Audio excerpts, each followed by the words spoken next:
मतलब भूपेंद्र सिंह जी on camera आरोप लगा रहे हैं कि लक्ष्मण सिंह उनकी पावर का फायदा उठाते थे, पर्सनल खुलनेस निकाल रहे हैं। पर्सनल नहीं है, किसानों से पूछो दिग्विजय सिंह के राज में कितने जेल गए हैं जो गौ माता के लिए, गौ चारे के लिए काम करते थे, गौशालाओं के लिए काम करते थे। करणवास गांव है और वहां के किसान और वहां के आम नागरिक जब उनसे पैसे मांगने के लिए घर बंद कमरा करके उनके गुंडों से पिटाई करवाई थी। 3,000 देंगे, 3,000 देंगे, कहाँ है 3,000? कहाँ है 450 की टंकी? कौन कहता नहीं मिल रही? 450 की टंकी उज्ज्वला की बहनों को आज भी मिल रही। राम मंदिर धर्म के मुद्दे पे चुनाव लड़ती है भाजपा। किसने कहा धर्म के मुद्दे पे? हम विकास पे चुनाव लड़ते हैं। राम मंदिर भारतीय जनता पार्टी ने बनाया है, भारतीय जनता पार्टी ने इसकी लड़ाई लड़ी। आप राम के नाम पे दिग्विजय सिंह जी को घेर रहे हैं, राम के नाम पर राजनीति कर रहे हैं। क्यों कहते हैं राम विरोधी आप उन्हें? चाहते ना राम मंदिर का नोता क्यों ठुकराया आपने? भगवाधारी बलात्कारी होते हैं, ऐसे बयान क्यों आते हैं? पर वो तो कहते हैं 15 महीने की सरकार में हमने तो किसानों का कर्जा माफ कर दिया। डिबेट्स में लोग आके बोलते हैं कि हमारे कहाँ कर दिया? दिखाओ, लाल पीले हरे नीले फॉर्म आज भी पड़े हैं सोसाइटियों में। मेरे को तो कहीं दिखे नहीं है।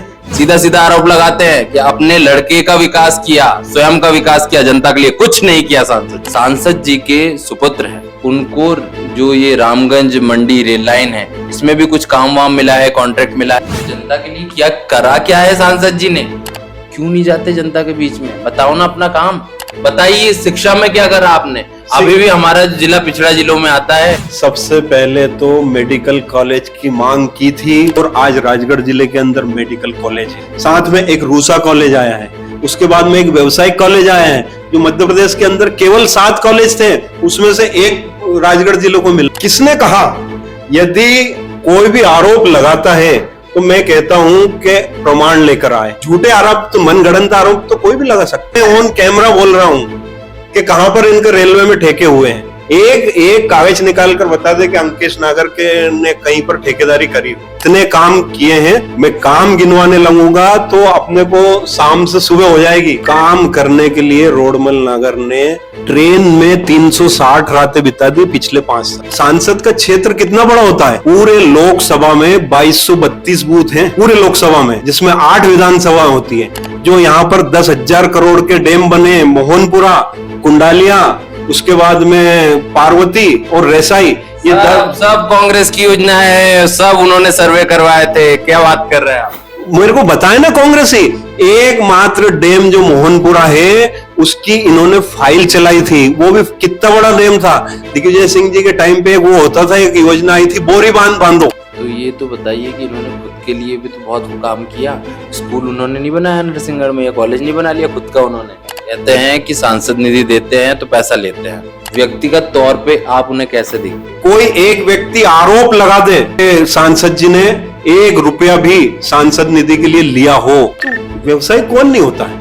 व्यक्तिगत तौर पर उनसे आदर्श इस राजगढ़ लोकसभा क्षेत्र में नेता नहीं है। दिग्विजय सिंह के लिए कोई स्टार प्रचारक नहीं आ रहे हैं। दिग्विजय सिंह के पास है कौन? कि रैलियों में गांव से लोग निकल कर आते हैं, उनके साथ पूरे पूर्व विधायक, एक्स एमएलए से लेकर उनके सभी नेता साथ घूम रहे हैं, पूरी दम लगा रहे हैं, पूरी कांग्रेस में पावर आ गया है। वादा निभाओ यात्रा निकाल रहे हैं, गांव गांव पहुंच रहे हैं। किस चीज का वादा? उन्होंने 2 लाख का वादा किया था, निभाया क्या? जितने लोग एक्स हो चुके हैं ना, सिर्फ वही उनके साथ है।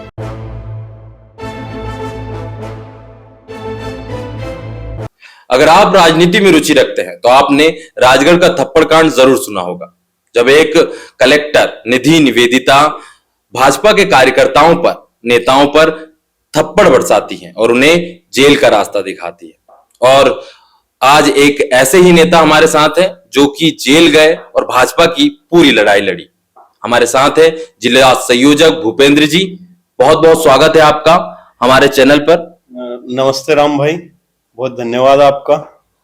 तो चर्चा लोकसभा चुनाव की होगी। सबसे पहले तो प्रत्याशी आपके जो हैं रोडमल जी नागर, और दूसरी तरफ है पूर्व मुख्यमंत्री राजा साहब, जो उनको कहते हैं कांग्रेस के कार्यकर्ता। क्या स्थिति है? क्या राजा साहब ही थे उस थप्पड़ कांड के पीछे? उनका सुपुत्र, उनके भाई लक्ष्मण सिंह और दिग्विजय सिंह, वह चाहते थे कि भारतीय जनता पार्टी के, क्योंकि वो इस जिले को अपने बाप की बपोती समझते हैं, वो समझते हैं कि ये जिला से मैं हमेशा कोई ना कोई मेरे परिवार से नेता बनता आया है और यह लोग तो हमारे गुलाम है और गुलाम ही रहना चाहिए। तो वो चाहते थे कि इन राष्ट्रवादी लोगों को मैं कुचल दूं, क्योंकि इन्होंने पहले भी यही काम किया है। जब 10 साल मुख्यमंत्री थे उस समय किसानों को कुचला है, किसानों को जेल भेजा है, और अभी 15 महीने अवसर मिला तो फिर वही काम शुरू कर दिया था इन्होंने 15 महीने में इतना आतंक मचाया कि कार्यकर्ताओं को, भाजपा के कार्यकर्ताओं को भयंकर तरीके से परेशान किया। उसी में एक मैं भी था जो 21 दिन इनके कर्मों के कारण जेल रह गया। मेरी कोई गलती नहीं थी, और पिछले 2 महीने पहले मैं बाइज्जत बरी होके आया हूं उस केस में। अच्छा, पर वो तो कहते हैं 15 महीने की सरकार में हमने तो किसानों का कर्जा माफ कर दिया। कहां कर दिया? दिखाओ, लाल पीले हरे नीले फॉर्म आज भी पड़े हैं सोसाइटियों में। किसी किसान का कर्जा माफ किया हो तो हमें बताएं, ये सूची है कि ये हमने कर्जा माफ कर दिया। डिबेट्स में लोग आके बोलते हैं कि हमारा माफ हुआ, हमारा माफ हुआ। मेरे को तो कहीं दिखे नहीं है। मैंने तो कई कई किसानों की सूचियां वहां से निकलाई है। मैं खुद किसान हूं, मेरे पिताजी किसान है, मेरे अंकल किसान है, हमारा तो कहीं कर्जा माफ हुआ नहीं। अच्छा, ये बताइए कि क्या स्थिति है भाजपा की इस वक्त? किसान का कर दिया होगा तो वो ऊंट के मुंह में जीरा बराबर है, जबकि भारतीय जनता पार्टी जो भी योजना लाती है सबका साथ सबका विकास सोच करके लाती है। अच्छा, सबका साथ सबका विकास या खुद का विकास? सांसद जी ने खुद का विकास ही तो किया है। सांसद जी ने किया क्या है? सांसद जी सिर्फ अपने लिए जमीनें बनाई, वेयर हाउसेस बनाए। सीधा सीधा आरोप लगाते हैं कि अपने लड़के का विकास किया, स्वयं का विकास किया, जनता के लिए कुछ नहीं किया सांसद जी ने। किसने कहा? यदि कोई भी आरोप लगाता है तो मैं कहता हूं कि प्रमाण लेकर आए। यदि उनके पास इतनी जमीनें हैं तो आय से अधिक संपत्ति का केस लगाए ना। क्यों नहीं लगाती कांग्रेस? क्यों नहीं लगाते कांग्रेस के कार्यकर्ता? चुनाव आयोग को क्यों नहीं लिखित में देते कि इनका नामांकन निरस्त किया जाए, इनके पास आय से अधिक की संपत्ति है? झूठे आरोप तो, मनगढ़ंत आरोप तो कोई भी लगा सकता है। आपको मतलब है ये चुनावी आरोप है, चुनाव जीतने के लिए कांग्रेस कर 100% चुनावी आरोप है। यदि कांग्रेस के पास इसकी सत्यता होती, कांग्रेस के कार्यकर्ताओं के पास इसकी सत्यता होती तो चुनाव आयोग के पास जाते। एक कहानी ये भी चल रही है कि जो सांसद जी के सुपुत्र है उनको जो ये रामगंज मंडी रेल लाइन है इसमें भी कुछ काम वाम मिला है, कॉन्ट्रैक्ट मिला है। ये क्या कहानी है? बिल्कुल प्रचार किया जा रहा है, खुलकर प्रचार किया जा रहा है। बिल्कुल हमारी डिबेट्स में कांग्रेस के नेता कहते हैं कि उनके लड़के का भला कर रहे हैं। बस नहीं, लड़के का भला कर रहे हैं तो मैं तो ये खुला चैलेंज देता हूं कांग्रेसियों को कि आप एक कागज निकाल कर लाकर दे दें कि इन्होंने कहां पर ठेकेदारी करी है, रेलवे के अंदर कहां पर ठेकेदारी करी है। एक कागज तो निकाल के दे दें कि ऑन कैमरा बोल रहे हैं, ऑन कैमरा बोल रहे हैं। हाँ, मैं ऑन कैमरा बोल रहा हूं कि कहां पर इनके रेलवे में ठेके हुए हैं। एक कागज निकाल कर बता दे कि अंकेश नागर के ने कहीं पर ठेकेदारी करी हो।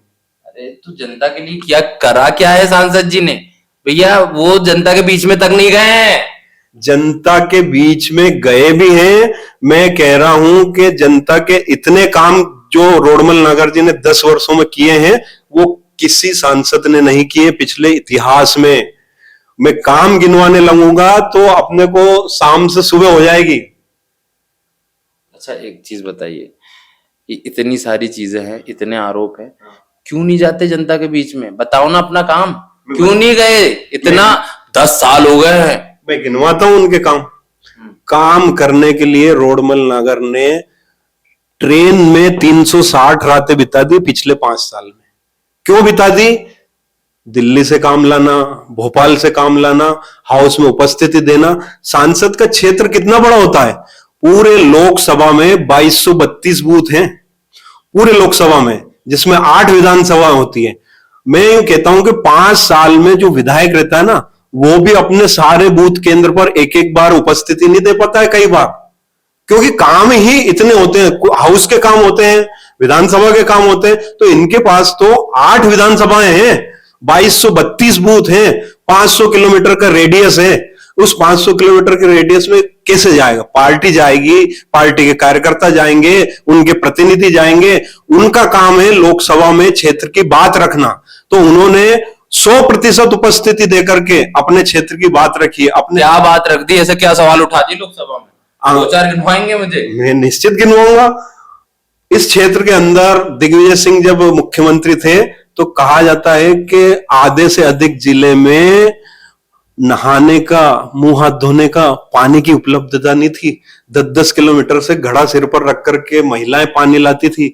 आज रोडमल नागर, भारतीय जनता पार्टी और हमारे देश के यशस्वी प्रधानमंत्री और हमारे मुख्यमंत्री के कारण इस जिले के 1670 गांव में नल से जल की योजना चल रही है। और उसके बाद में जो यहाँ पर 10,000 करोड़ के डैम बने, मोहनपुरा, कुंडालिया, उसके बाद में पार्वती और रेसाई, ये सब कांग्रेस की योजना है, सब उन्होंने सर्वे करवाए थे। क्या बात कर रहे हैं आप? मेरे को बताए ना कांग्रेस ही। एकमात्र डैम जो मोहनपुरा है उसकी इन्होंने फाइल चलाई थी, वो भी कितना बड़ा डैम था। दिग्विजय सिंह जी के टाइम पे वो होता था, एक योजना आई थी बोरी बांध बांधो, तो वैसा बोरी बांध बांधने की योजना थी। बहुत सीमित मात्रा में मोहनपुरा जो गांव है इस हाईवे के पास में, वहां का वो था, लेकिन वो फाइल भी खत्म हो चुकी थी। वो फाइल भी भारतीय जनता पार्टी की सरकार आई, उसको वृहद परियोजना में परिवर्तित कर कर, जहां मोहनपुरा उससे 10 किलोमीटर और आगे ले जाकर उसका पानी भरने का जो वो है क्षमता बढ़ा करके और एक बड़ा विशाल वृहद परियोजना इस जिले को ला करके दी है भारतीय जनता पार्टी की सरकार ने और रोडमल नागर जी ने। और एक बात बता देता हूं, हर खेत पानी देने का जो लक्ष्य रखा है माननीय प्रधानमंत्री मोदी जी ने, उसका जो डेमो वो सबसे पहले आया है तो इस राजगढ़ जिले में आया। प्रेशर पाइपलाइन देश में कहीं नहीं है, इस राजगढ़ जिले में प्रेशर पाइपलाइन है। और प्रेशर पाइपलाइन साधारण नहीं है, 25,000 किलोमीटर की पाइपलाइनें इस जिले में गढ़ चुकी हैं, इस लोकसभा क्षेत्र में गढ़ चुकी है। एक बात और बता देता हूं मैं कि यह भी पहला प्रोजेक्ट है और इसमें भी बिना बिजली के, बिना लाइट के, बिना मोटर पंप के 70-70 किलोमीटर दूर तक पानी लोगों के खेतों में, किसानों के खेतों में जा रहा है। प्रेशर पाइपलाइन की जो टेक्नोलॉजी है वो इजराइल की टेक्नोलॉजी और देश का पहला प्रोजेक्ट है राजगढ़ लोकसभा के अंदर। ये कोई छोटी बात नहीं है। चलिए एक काम ये तो हो गया, चलो पानी ला दिया, पानी ला दिया, हर भाजपा कार्यकर्ता यही गा रहा है भाई पानी ला दिया, पानी ला दिया, हो गया। इसके अलावा भाई स्वास्थ्य, शिक्षा और भी तो चीजें हैं। हमारा विषय को गिनवा दूंगा आपको। बताइए शिक्षा में क्या करा आपने? अभी भी हमारा जिला पिछड़ा जिलों में आता है, पिछड़े जिलों में अभी भी आता है। देखिए, खुद का स्कूल बना लिया, कॉलेज बना लिया, उसके अलावा क्या किया है सांसद जी ने? सांसद जी ने यहाँ पर सबसे पहले तो मेडिकल कॉलेज की मांग की थी, प्रदेश से भी की थी और देश से भी की थी, राष्ट्रीय स्तर पर भी की थी।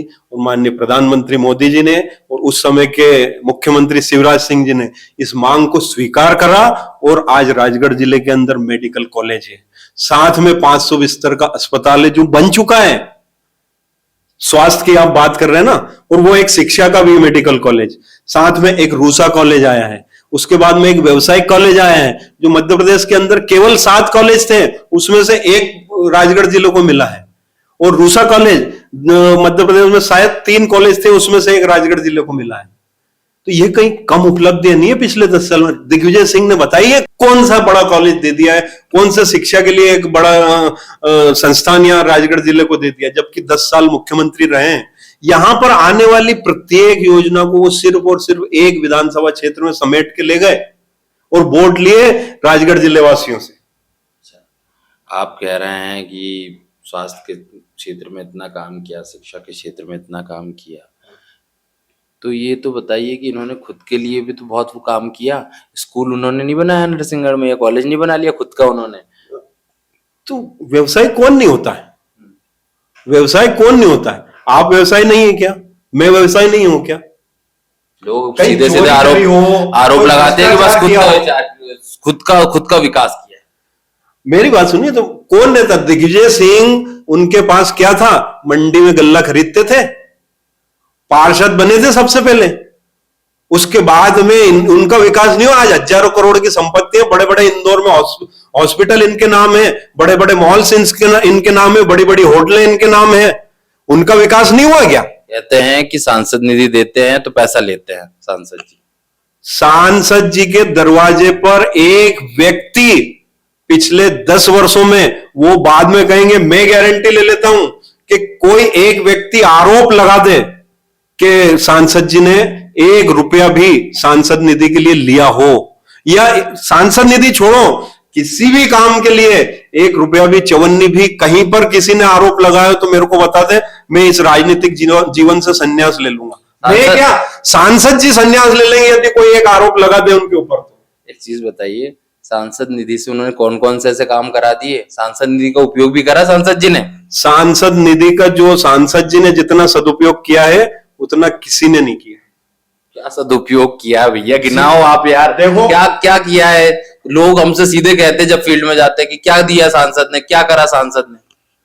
सांसद निधि के माध्यम से इतना बड़ा मां बिजासन का धाम निर्मित हो रहा है, उसमें बड़े बड़े सत्संग हॉल का निर्माण हो रहा है, गौशाला का निर्माण हो रहा है, उसके बाद में वहां पर वैदिक विद्यालय बन रहा है, वहां पर जो स्वरोजगार के लिए महिलाओं के स्व सहायता समूह होते हैं उसका प्रशिक्षण संस्थान बन रहा है।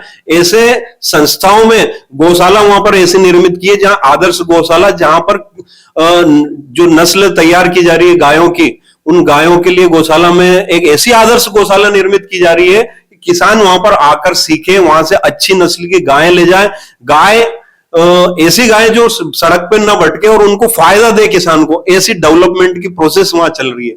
इसी प्रकार से सांसद जी ने जहां पर भी बड़े संस्थान हैं, जहां पर भी धार्मिक संस्थान है, वहां पर उन्होंने बड़ी बड़ी 25-25, 30-30 लाख रुपए की राशियां दी हैं और वहां पर एक अच्छी संस्थाएं खड़ी की है जिससे समाज वहां पर लाभ ले सके। किसी छोटे मोटे नाली खरंजे के लिए उन्होंने काम नहीं दिया सांसद निधि का जहां से उन्हें कमीशन प्राप्त हो जाए। उन्होंने संस्थाओं को पैसा दिया है जहां पर उन्हें कमीशन की कोई अपेक्षा नहीं है, वो संस्था खड़ी होनी चाहिए, ऐसी संस्थाओं को, सामाजिक संस्थाओं को पैसा दिया है, ना कि जो छोटे नाले के लिए, सड़क के लिए, चबूतरे के लिए, इनके लिए पैसा दे दो और उसमें से आधा पैसा गायब कर लो, ऐसे काम सांसद जी ने नहीं किए। उनके खुद के गांव की स्थिति लोग कहते हैं खराब है कि नालियां नहीं बनी। मैं तो जाके आया हूं, अभी उनकी माताजी का देहांत हुआ था तो पूरे राजगढ़ लोकसभा क्षेत्र से लोग आए थे, उन्होंने देखा है इतना अच्छा सुंदर शमशान, इतनी अच्छे सुंदर सड़कें जहां पर फलदार पौधे लग रहे हैं। हम गए थे उस समय तो जो अपने क्या बोलते हैं, आंवले के पौधे में फल आ रहे थे और बिल्कुल झुके हुए थे वो रास्ते में। इतना सुंदर शमशान है वहां पे, जाकर आप देखो, वहां पर मीडिया के लोग जाएं, वहां पर देखें। जो उन्होंने गांव गोद लिया है, गंगावनी के पास में शायद कोई सा गांव गोद लिया, कोई आपको पता है कौन सा गांव गोद लिया है? इसकी मेरे को जानकारी। वहां का डेवलपमेंट हुआ है या कभी गए हैं सांसद जी? जाते तो हैं, जाते तो हैं। अच्छा, एक चीज इन सब के अलावा अपन बात कर रहे हैं व्यक्तिगत सांसद जी की, कि राजनीति हटा दीजिए, व्यक्तिगत तौर पे आप उन्हें कैसे देखते हैं? व्यक्तिगत तौर पर उनसे आदर्श इस राजगढ़ लोकसभा क्षेत्र में नेता नहीं है जो अपने आप को तपा करके और सारे जो सुचिताएं हैं उनकी पालन करता है। अरे व्यापारी तो नहीं है आपके सांसद जी?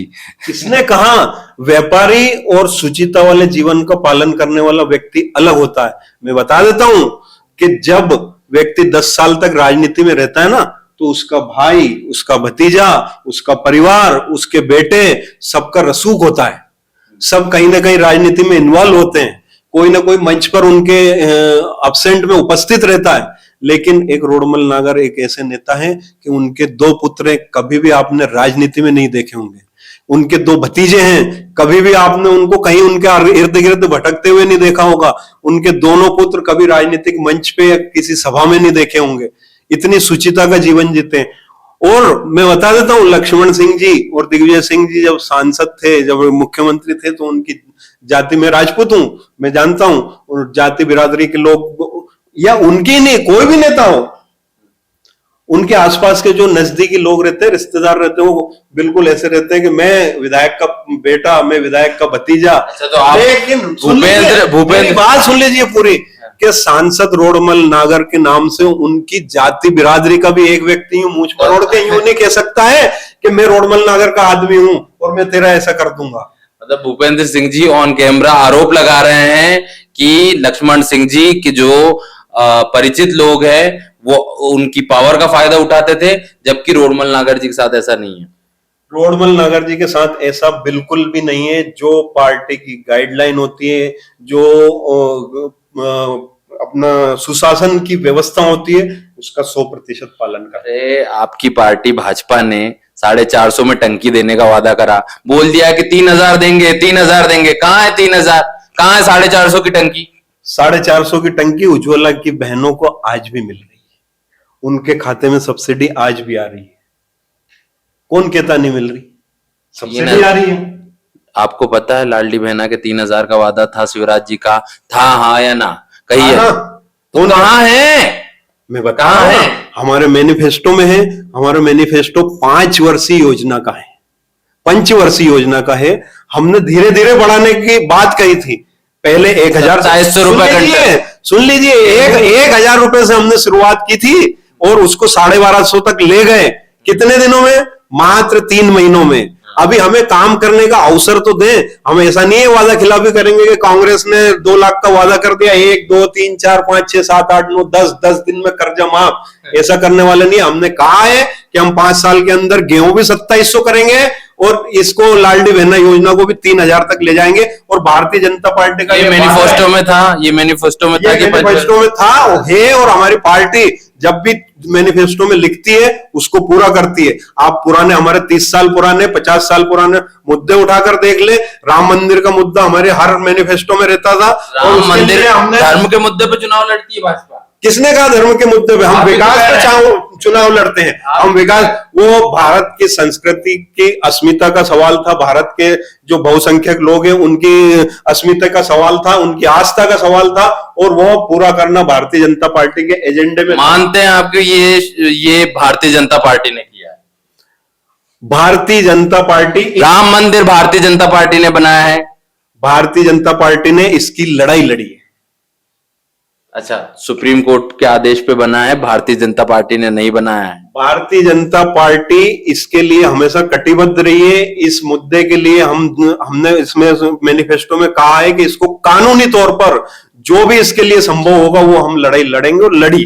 और उसके कारण ही राम मंदिर आज साकार रूप में देख रहे। अन्यथा कांग्रेस ने तो जब भी राम मंदिर, सुनिए, जब भी राम मंदिर बनने का अवसर आया तो कांग्रेस ने तो सिर्फ अड़ंगे ही डालने का। कांग्रेस चाहती तो इस देश के बहुसंख्यक समाज का सम्मान करती और वहां पर सहयोग करती।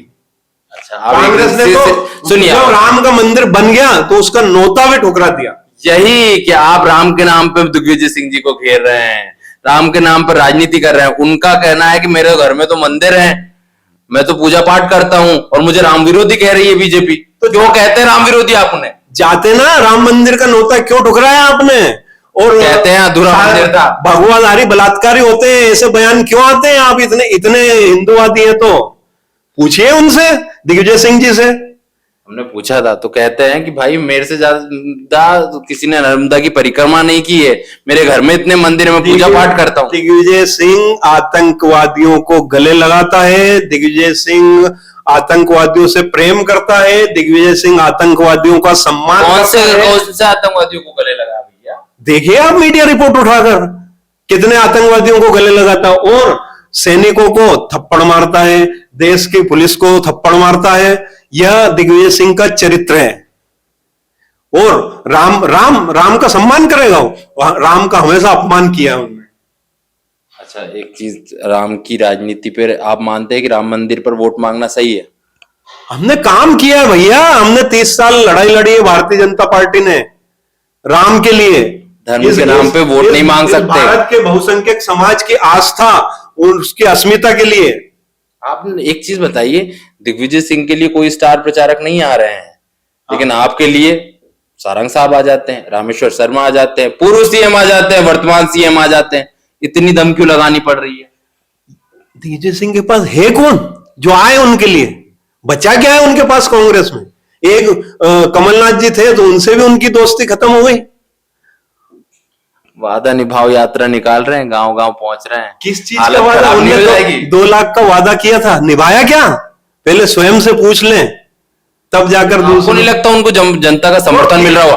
पहले मुख्यमंत्री रह चुके हैं, सांसद रह चुके हैं, लोगों में पहले उनकी पकड़ है, तो नहीं लगता कि उनका नेटवर्क तगड़ा होगा, वोट उनको भी मिलेगा, वो टक्कर तगड़ी देंगे, कांटे की टक्कर है? आपको नहीं लगता क्या? बिल्कुल कांटे की टक्कर नहीं है। इस जिले की जनता उनको बंटा ढार के नाम से जानती है। इस जिले का जो उन्होंने हालत खराब की थी वो किसी ने नहीं करी। मैं जानता हूं, हम जैसे युवा खून के आंसू रोए हैं। उस समय मैं 10वीं और 12वीं कक्षा में था जब वो मुख्यमंत्री थे, और हम जब पढ़ाई करने के लिए बैठते रात रात भर मच्छर खाते थे और घासलेट की लाइन में लगते थे। घासलेट नहीं मिलता था हमें चिमनी जलाने का, 100 कुप्पियां लाइन में लगती थी और उसमें हम दिन भर वहां लाइन में लग के पसीना टपका कर बहुत मुश्किल 3 लीटर घासलेट लाते थे। हुआ है सब भाजपा के राज में हुआ है। उन्होंने कुछ नहीं किया। 2003 के बाद उन्होंने कोई स्कूल नहीं बनवाए, प्राइमरी स्कूल नहीं बनवाए। प्राइमरी स्कूल कहते हैं उन्होंने प्राइमरी स्कूल बनाए, राजगढ़ को खड़ा करने के लिए उन्होंने उप स्वास्थ्य केंद्र बनवाए थे उस वक्त। कितने बनवाए? पब्लिक की आवश्यकता होती है उसके अनुसार कितने बनवाए? ऊंट के मुंह में जीरा देने के बराबर, ऊंट के मुंह में जीरा देने के बराबर। अपने चहेतों को दे दिया, जा ये सरपंच साहब आए इनको दे दे, अपने हैं बाकी दूसरे रोते रहेंगे। ऐसा किया है भारतीय जनता पार्टी। जो भी योजना लाती है सबका साथ सबका विकास के साथ लाती है, और जहां भी डेवलपमेंट करती है उस क्षेत्र का संपूर्ण विकास का सोच करके डेवलपमेंट करती है। मैं बता दूं, दिग्विजय सिंह दावा करते हैं पानी का कि हमने हैंडपंप लगवाए, नारू रोग निपटाए। मैं यूं कहता हूं कि 4 खेत को पानी नहीं दे पाए। ये 40 साल राज किया इन्होंने, 4 खेत को पानी दे दिया हो इनने तो बता दे। रोडमल नागर ने तो 4 लाख हेक्टेयर अलग से जमीन को सिंचित करवाया है इस राजगढ़ लोकसभा क्षेत्र के अंदर। कितनी? 4 लाख हेक्टेयर, 1.25 लाख हेक्टेयर जमीन मात्र सिंचित थी। आपने शायद देखा नहीं, उनकी रैलियों में गांव से लोग निकल कर आते हैं। पुराने जो पटेल है, सरपंच है, उनकी भीड़ लग जाती है। उनके साथ पूरे पूर्व विधायक, एक्स एमएलए से लेकर उनके सभी नेता साथ घूम रहे हैं, पूरी दम लगा रहे हैं। पूरी कांग्रेस में पावर आ गया है, एकजुट हो गई है कांग्रेस। नहीं लगता कि आपको ऐसा? जितने लोग एक्स हो चुके हैं ना, सिर्फ वही उनके साथ है।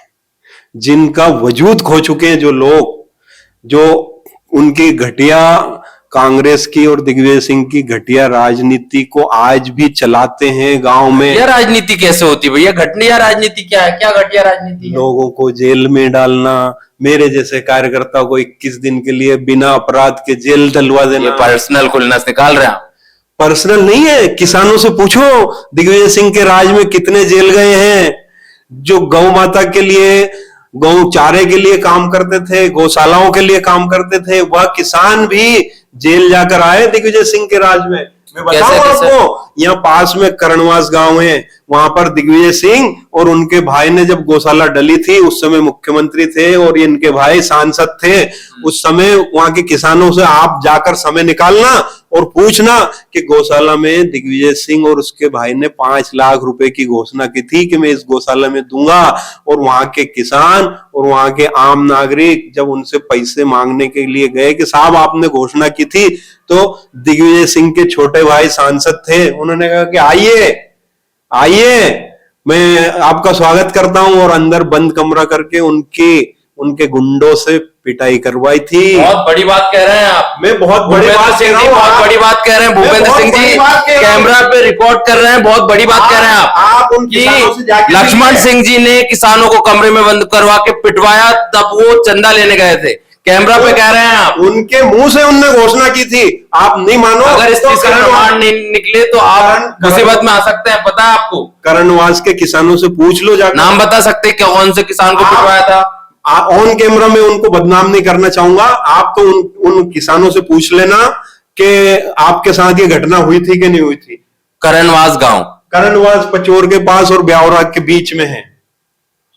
आप उनसे जाके पूछिए कि उनके साथ। दर्शकों, बड़ी बात कह रहे हैं कि लक्ष्मण सिंह जी ने पिटवाया है, जब किसान घोषणा का 5 लाख रुपया लेने गए थे, वो भी गौशाला की घोषणा के लिए।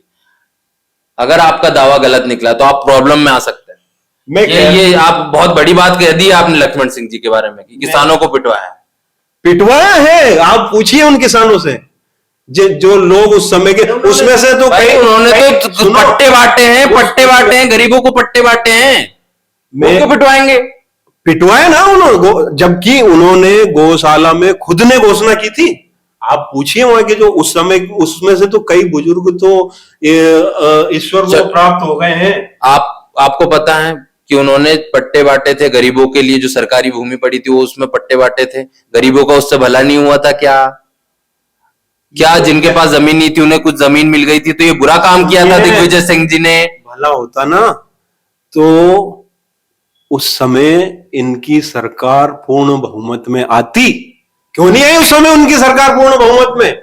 इन्होंने वर्ग संघर्ष करवाया। पट्टे बांटने का तरीका होता है, भारतीय जनता पार्टी ने भी पट्टे बांटे हैं, शिवराज सिंह जी ने भी पट्टे बांटे हैं, लेकिन दो वर्गों को लड़ाकर नहीं बांटे।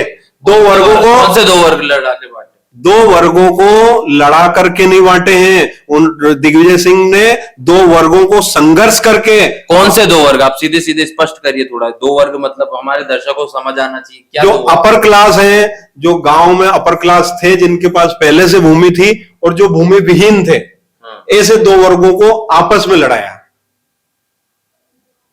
आपस में लड़ाया दिग्विजय सिंह ने। पट्टे के भारतीय जनता पार्टी ने नहीं बांटे क्या? भारतीय जनता पार्टी ने भी बांटे, आवास भूखंड बांटे हैं, सब तरह के जो। और हमारे शिवराज सिंह जी के उस समय के मुख्यमंत्री तो थे कि एक भी गरीब भूमि विहीन नहीं रहेगा, चाहे हमें खरीद के देनी पड़े तो देंगे, लेकिन आवास के लिए भूमि हम देंगे। ऐसी शिवराज सिंह जी ने ऐसी योजना लेकर आए। उनके सारे आवेदन, आपके शिवराज सिंह जी को तो साइड लाइन कर दिया गया, बाहर का रास्ता दिखा दिया गया। नए सीएम पर्ची वाले सीएम बोलते हैं, मंच से बोलते हैं जीतू पटवारी पर्ची वाले सीएम। ये क्या कारण है उनको बाहर का रास्ता दिखा दिया? क्या कमी थी शिवराज सिंह जी चौहान में? कोई कमी नहीं थी ना, तो फिर क्यों बाहर का रास्ता दिखा दिया? उनके नाम पे वोट, अरे उनके नाम पे पहले वोट मांगते हैं, उनके नाम पे वोट ले लेते हैं, उसके बाद में आप उनको बाहर का रास्ता दिखा देते, सीएम नहीं बना देते। ये जनता के साथ धोखा नहीं है? किसने कहा बाहर का रास्ता दिखाए? मेरी बात सुनिए, एक समय में माननीय प्रधानमंत्री नरेंद्र मोदी जी भी गुजरात के मुख्यमंत्री थे, और भारतीय जनता पार्टी धीरे धीरे अपने कार्यकर्ताओं का दायित्व बदलती रहती है, उनकी भूमिकाएं, उनकी जिम्मेदारी बदलती रहती है। माननीय मोदी जी पहले गुजरात के मुख्यमंत्री थे, उनकी भूमिका बदलकर केंद्र में हो गई, और अभी माननीय शिवराज सिंह जी की भी भूमिका बदली है। वो लोकसभा चुनाव लड़ रहे हैं, और अब केंद्र की राजनीति में उनकी योग्यता का प्रदर्शन केंद्र की राजनीति में करेंगे। होता ही ऐसा है। अभी हमारे जो सुनिए, आप मेरी सुन लीजिए आप। एक मिनट भूपेंद्र सिंह जी, प्लीज मेरी बात सुन लीजिए आप। पहले मेरी बात सुनिए। कहानी ये चलती है कि कद बढ़ रहा था, उनको सम्मान ज्यादा मिल रहा था, पॉपुलर हो रहे थे। मोदी जी को रास नहीं आए शिवराज सिंह जी। मोदी जी पॉपुलर नहीं हो रहे थे क्या? गुजरात में जलन हो रही थी मोदी जी को, ऐसा कहते हैं। कांग्रेस के नेता में चर्चा चलती है, आम जनता में चर्चा चलती है। भारतीय जनता पार्टी में ऐसा नहीं है, कहीं से कहां तक ऐसा नहीं है। मैं बता देता हूं, हमारा एक लोकल का उदाहरण देख ले। रोडमल नागर जी पहले जिलाध्यक्ष थे, उसके बाद में उन्होंने अपना काम किया, 10 साल इंतजार किया, 10 साल बाद टिकट दिया जिलाध्यक्ष रहने के बाद में। तो व्यक्ति की भूमिकाएं बदलती रहती है, व्यक्ति के काम के क्षमताओं के अनुसार उनको काम दिया जाता है। क्षमताओं के अनुसार। मुझे बड़ा अच्छा एक सवाल याद आ गया, अच्छा वो आपने बता दिया। लोकल की बात कर लेते हैं। 19 में विरोध क्यों हुआ था जब इनका टिकट फाइनल हुआ था कि चेहरा बदलो, चेहरा बदलो? जब शिवराज सिंह जी आते हैं तो चेहरा बदलो के नारे क्यों लगते हैं? उनके खुद के कार्यकर्ता उनके साथ नहीं है, ऐसा आरोप है।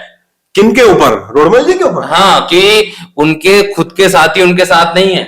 किसने कहा? भारतीय जनता पार्टी। 1760 लोग एक साथ टिकट की मांग करते हैं और अंत में जाके आप कहते हैं तो साथ है, कैसे? भारतीय जनता पार्टी का एक एक बूथ का कार्यकर्ता, 2232 बूथ का कार्यकर्ता भारतीय जनता पार्टी के लिए, रोडमल जी नागर के लिए, कमल के फूल के लिए, नरेंद्र मोदी जी के लिए काम करने के लिए तैयार बैठा है। अपने अपने बूथ पर प्रतिदिन भारतीय जनता पार्टी का कार्यकर्ता। विरोध किसने किया? कहां किया? किसने? 2019 में जब टिकट फाइनल हुआ था उसके बाद, जब शिवराज सिंह यहां आए थे तब। ये विरोध नहीं था, ये किसी की व्यक्तिगत मंशा, आकांक्षा पूरी नहीं हुई। रोडमल जी एक आदर्श व्यक्तित्व का निर्माण करते, मैंने पहले भी बताया है। वह कभी भी पक्षपात नहीं करते हैं, हर कार्यकर्ता का सम्मान करते हैं, हर कार्यकर्ता की उसकी क्षमता के अनुसार उसको काम क्या हो सकता है वो देने की उसके ध्यान रखते हैं। तो हो सकता है कहीं चूक हो गई, उस कार्यकर्ता का कोई छोटा मोटा काम नहीं हो तो वो व्यक्तिगत विरोध था, ना कि कोई पार्टी का विरोध, ना किसी ऐसी व्यवस्था का विरोध था। सवाल हमेशा होते रहेंगे, क्योंकि पत्रकार वही है जो सवाल पूछे और वही सवाल पूछे कि जो जनता में चल रहे हैं। मैंने सवाल वही किए हैं जो कि जनता खुद के सवाल है। जनता चाहती है कि इन सवालों के जवाब दे, भारतीय जनता पार्टी जवाब दे। कांग्रेस आरोप लगाती है कि कोई 5 काम गिनवा दे। हाँ, एक वीडियो वायरल हो रहा है, यहाँ के जर्नलिस्ट हैं, उन्होंने 5 काम गिनवाने को बोला, गिनवा नहीं पाया, ऐसा एक वीडियो वायरल होता है। वो जर्नलिस्ट के नाम पर नेताओं की छवि बिगाड़ने का काम करते हैं। आप एक जर्नलिस्ट के लिए ऐसा नहीं कह सकते। पहली चीज तो हम, क्योंकि मैं खुद एक पत्रकार हूँ, मेरे एक पत्रकार साथी सम्मानीय है, तो केपी भाई के बारे में आप ऐसा मत कहिए, और उस चीज को आप दूसरे तरीके से प्रेजेंट कर सकते हैं, लेकिन उनको सम्मान को ठेस। मैं केपी भाई का सम्मान करता हूँ, वो कई बार हमारी फोन पे भी चर्चा होती रहती है, लेकिन क्या रहता है कि पत्रकारिता में भी अपना एक स्तर होना चाहिए, अपनी एक डिग्निटी होना चाहिए, प्रोफेशनलिज्म होना चाहिए। हम कुछ भी सवाल तो कर सकते हैं, लेकिन उसमें देखना चाहिए कि हम किस प्रकार के, किस स्तर के व्यक्ति से सवाल कर रहे हैं। अब मान लो आप नाली साफ नहीं हो रही, स्ट्रीट लाइट नहीं लग रही, तो वो जिम्मेदारी क्या सांसद की है क्या? मेरे को बताइए। सांसद के अपने काम होते हैं जो लोकसभा में प्रेजेंट किए जाते हैं, उसके लिए उनको वहां पर हाउस में उपस्थित रहना पड़ता है। 6 महीने की तो वहां उनको उपस्थिति वहीं देनी पड़ती है, साल में 6 महीने की उपस्थिति वहीं रहती है। उसके बाद में बीच में समितियों की बैठकें होती हैं, उसमें हमारे काम लिए जाते हैं। उसके बाद में जो लोकसभा क्षेत्र के लिए, भविष्य की प्लानिंग के लिए, डेवलपमेंट के लिए जो काम तय किए गए हैं, उन कामों को करवाने में कहाँ अड़ंगा लग रहा, उनके लिए भी समय देना पड़ता है। उसके बाद में क्षेत्र में भी समय देना पड़ता है। अब इसके बीच में उनको काम नहीं दिख रहे, तो देखना चाहिए ना उनको। अब बीच में एक वो बहुत आरोप लगाते हैं कांग्रेसी कि रामगंज से भोपाल जो रेल लाइन है वो तो हम कांग्रेस वाले लाए। हाँ, तो यही तो बात है। मोहनपुरा, रामगंज का मैं आपको स्पष्ट बता चुका हूं, और ये रेल लाइन का मैं और आपको बता देता हूं, तथ्यों के साथ बता दूं, प्रमाण के साथ बता दूं। मैंने पार्लियामेंट की जो डिबेट्स की कॉपियां होती है वो मैंने निकाली हैं, आपको मैं अभी प्रमाण के रूप में दे दूंगा। आप दिखाना अपने कैमरे पर, अपने चैनल पर। इसका जो सबसे पहले, अगर आप हमें मोहनपुरा के और उसके दोनों को प्रमाण देंगे तो हम उस पर स्पेशल वीडियो जरूर बनाएंगे। मैं निश्चित आपको प्रमाण दूंगा, लेकिन आप रेलवे की कहानी सुन ले। छोटी सी 2 शब्दों की कहानी है कि इसका जो सबसे पहले इस क्षेत्र का विकास के लिए जो मसौदा तैयार किया था इस रेलवे लाइन का, जो हमारे भारतीय जनता पार्टी के इस क्षेत्र से सांसद रहे आदरणीय प्यारेलाल खंडेलवाल जी, उन्होंने तैयार किया था। उसके बाद में लगातार उन्होंने तैयार किया। उसके बाद जब वो अगला चुनाव लड़े, हार गए, उसके बाद लगातार 25 साल दिग्विजय सिंह के परिवार के लोगों ने या उनके अनुयायियों ने शासन किया है। उन्होंने इस ओर बिल्कुल भी ध्यान नहीं दिया। रामगंज रेल मंडी क्यों देते? क्योंकि इस क्षेत्र का विकास हो जाता तो इस क्षेत्र की जनता उनकी गुलाम नहीं रहती, और गुलाम नहीं रहती तो उनको वोट कौन देता? वोट बैंक बना रहे, हमारे गुलाम बने रहे, इसलिए उन्होंने इस ओर ध्यान नहीं दिया। लेकिन भारतीय जनता पार्टी की सरकार जब केंद्र में आई, माननीय अटल जी की सरकार आई, तो वही प्यारेलाल जी ने इस मुद्दे को दूसरे सांसदों के माध्यम से उठाया। किन के माध्यम से? वसुंधरा राजे सिंधिया उस समय झालावाड़ से सांसद थी, केंद्र में अटल जी की सरकार थी। तो प्यारेलाल जी ने कहा कि मैं अब तो सांसद नहीं हूं यहाँ राजगढ़ क्षेत्र का, लेकिन वह रेल योजना यदि राजगढ़ क्षेत्र के लिए चालू हो गई तो इस क्षेत्र का भला हो जाएगा। इस क्षेत्र की जो गरीब जनता है, ये पिछड़ी जनता है, इसको डेवलपमेंट का अवसर मिल जाएगा। तो एक इसको पूरी सुन लें आप। हाँ, बस तो एक प्यारेलाल जी जो है वो जनसंघ के एक नेता हैं, जो कि पुराने नेता हैं, और 91 में उन्होंने चुनाव लड़ा था दिग्विजय सिंह जी के खिलाफ। ये मैं जनता को बताना चाहता हूँ ताकि उनको क्लियर रहे कि किसकी बात हो रही है। जी, दिग्विजय सिंह जी को हराया था, हाँ, प्यारेलाल जी ने। जी, उसके बाद में प्यारेलाल जी ने वसुंधरा जी को बताया। हाँ, मैंने ऑन रिकॉर्ड निकाला है ये सब चीजें। मैं उस समय की न्यूज कटिंग दे दूंगा आपको, मेरे पास रखी है। उस समय के मैंने पार्लियामेंट के डिबेट के प्रिंट आउट निकाल कर रखे हैं कांग्रेसियों को जवाब देने के लिए कि इस योजना को किसने चालू करवाया। उसके बाद में यह योजना जब चालू हुई तो रामगंज मंडी से झालावाड़ तक आई, झालावाड़ तक वसुंधरा जी लड़ झगड़ कर मतलब 2003 तक उसका भूमि पूजन करवा लिया। उसके बाद में इसका जब बजट अटल जी दे गए थे तो यह योजना झालावाड़ तक आई। क्यों आई उसका भी बता देता हूं। कांग्रेस ने उस समय भी सोच लिया था कि इसको अब बंद कर दें अपन, क्योंकि अटल जी की और भारतीय जनता पार्टी की योजना। लेकिन जब कांग्रेस को झालावाड़ में जो थर्मल पावर प्लांट है उसमें रेल की आवश्यकता लगी तो उन्होंने कहा कि इस योजना को बढ़ाओ भैया आगे, तब जाकर वो थर्मल पावर प्लांट का काम पूरा होगा और तब जाकर वो चालू हो पाएगा।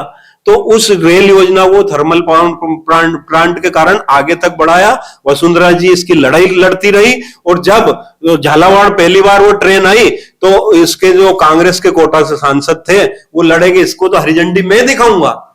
और वसुंधरा जी ने कहा कि ये तो मेरी योजना है, मेरे क्षेत्र के लिए योजना है, इसको हरी झंडी मैं दिखाऊंगा। इसके लिए कई दिनों तक झगड़ा चलता रहा, रेल विभाग परेशान हो गया, फिर दोनों सांसदों को बिठाया, तब जाकर के दोनों सांसदों ने एक साथ हरी झंडी दिखाई, एक साथ उस पहली रेल में झालावाड़ तक सफर करके आए वसुंधरा जी। और उनके बेटे का मैं फोटो दिखा दूंगा, मेरे पास रखे हैं इस रेल योजना के लिए। तो ये चीजें मैं आपको दूंगा प्रमाण के साथ में। और वह योजना झालावाड़ तक आप हमें सारे प्रमाण दीजिए। उसके बाद 2013 में आकर, उस समय नारायण सिंह आमला वे सांसद थे, उस समय भारतीय जनता पार्टी के कई नेताओं ने केंद्र की सरकार को पत्र लिखे, शिवराज सिंह जी ने भी पत्र लिखे, वो पत्र भी मेरे पास रखे हुए, मैंने सब निकाले इस प्रोजेक्ट के लिए। वह पत्र भी है, उसमें लिखा कि हमारी इस रेल प्रोजेक्ट को आगे बढ़ाया जाए। 2014 में झालावाड़ के बाद में उस समय के रेल मंत्री ने शायद 2 करोड़ का बजट देकर के उस रेल योजना को अंतिम बजट देकर के कि अब ये रेल योजना आगे नहीं बढ़ सकती है, झालावाड़ तक दी एंड है, और उसको वहीं बंद कर दिया गया। लेकिन केंद्र में जब 2014 में नरेंद्र मोदी जी की सरकार आई तो वही रोडमल नागर जी जो प्यारेलाल जी के अनुयायी थे, चेले थे, उनको ध्यान में था कि इस रेल योजना को चालू करना है, प्यारेलाल जी की रेल योजना है, तो उसको जाकर के उस फाइल को निकलाया 2014 में, उसकी धूल रखी थी और उसको वापस प्रधानमंत्री जी के फास्ट ट्रैक में डलवाकर उसको चालू करवाया। और आज यदि कोरोना काल नहीं होता तो रेल दौड़ती होती अगले 1 साल के अंदर। आप स्वयं उसमें सफर करना, आप देख रहे होंगे कि पूरी लाइन का काम चल रहा है। बहुत बहुत धन्यवाद हमसे बात करने के लिए, क्योंकि बहुत लंबी चर्चा हो गई है। तो अगले इंटरव्यू में हम ये सारे आप प्रमाण अगर दे पाए तो ठीक है, नहीं तो हम डिबेट करवाते हैं। हम किसी कांग्रेस के इसी तरीके के नेता को लेकर आते हैं आपके सामने, ताकि उनसे उनके सवाल भी आप तक पहुंचे, आपके सवाल उन तक पहुंचे, और आप जनता को पता चले कि आखिर कौन सच्चा और कौन झूठा। बने रहिए अद्वैत मालवा पर। धन्यवाद।